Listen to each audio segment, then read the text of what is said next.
Kita semuanya kenal. Ada wanita yang min auliyaillah namanya Robi'ah Adawiyah. Itu dalam sejarah Robi'ah Adawiyah.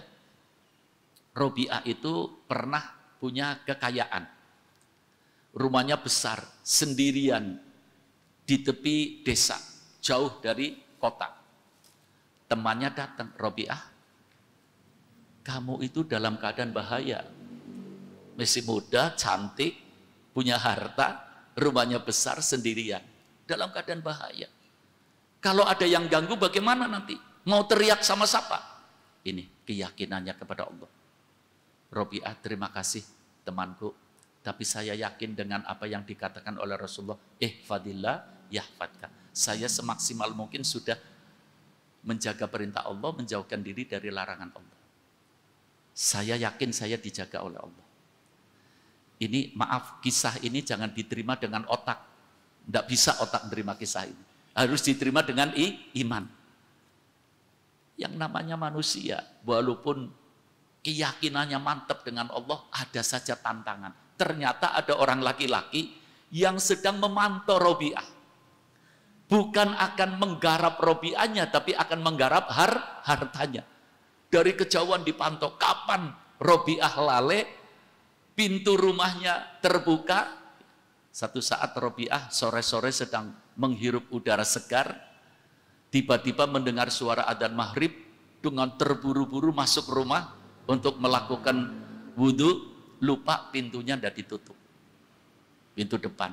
Orang yang mantau sudah lama masuk.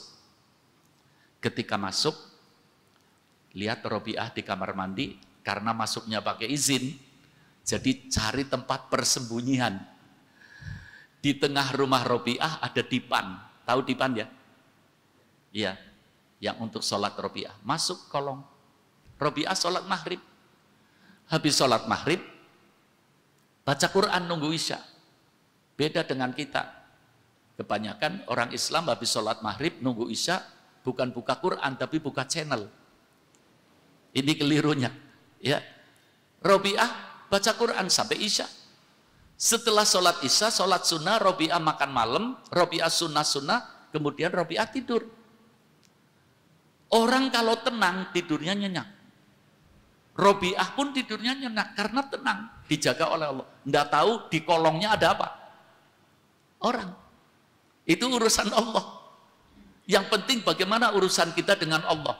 Nanti semua urusan kita ditanggung oleh Allah.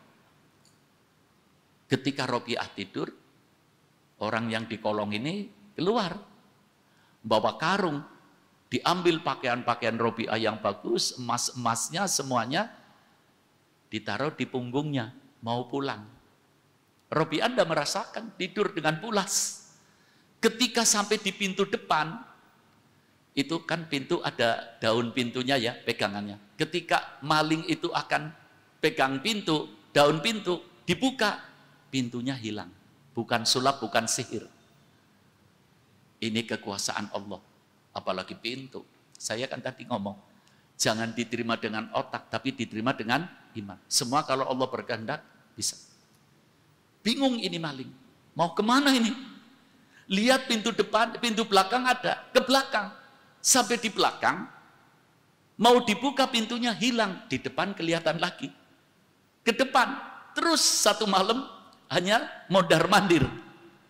Akhirnya terlintas dalam hati pencuri ini. Ini kalau gini nih, bisa ketahuan nih. Bisa dikebukin nih.